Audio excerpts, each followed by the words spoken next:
That was a good episode. Yeah, it was. Got a bit body horror-ish. At the end, yeah. So dipping Luke in hot acid to see if we can get the bullets out of him. That's pretty intense.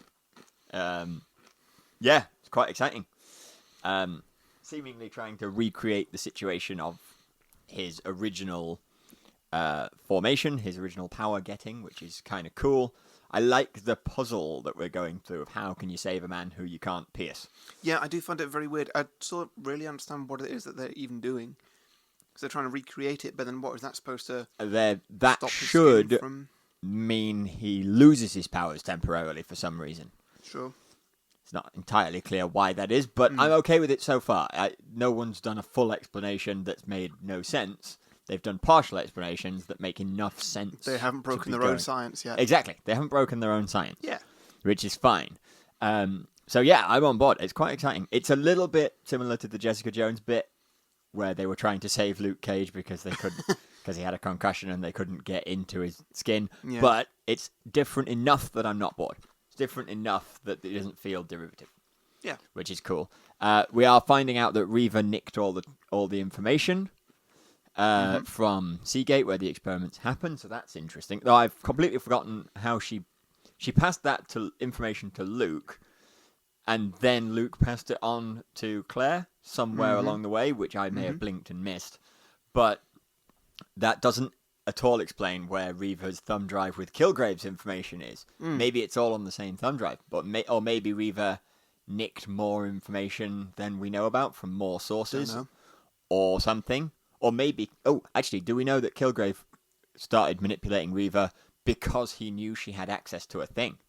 Oh, maybe. Yeah. Maybe that's it. So maybe she took all the information from Seagate about Luke and then somewhere along the way got separated from Luke and started working with Kilgrave.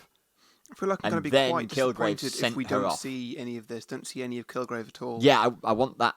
I want this filled in. I want this space filled in. Even if we don't see Kilgrave, I want Luke to monologue it a bit. Yeah. Because Kilgrave is... I still want to see Kilgrave more than anything else in this show.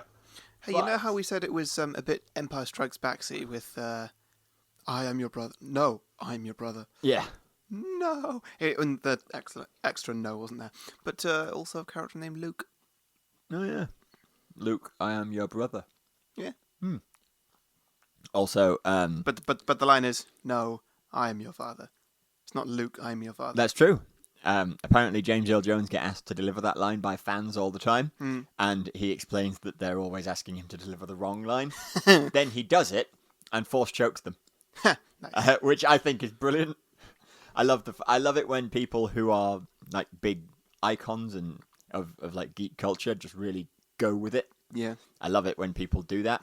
I mean, there's some out there who are like real fans of the work as well. Yeah. And there are some who aren't so much fans of it, but are also just cool with it.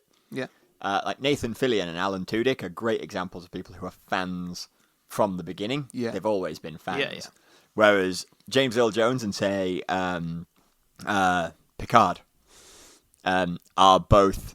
They're not actually necessarily fans of their own work and the genre, but they are apparently both incredibly cool with fans and go to conventions and interact with people. Whereas Harrison Ford is a good example of someone who's totally not that. Like, it's just a movie, shut up. Oh, he's the best. He's the worst. I think he's a good actor and all that, but he's the worst. Let's move on to the next episode. Yeah, next episode.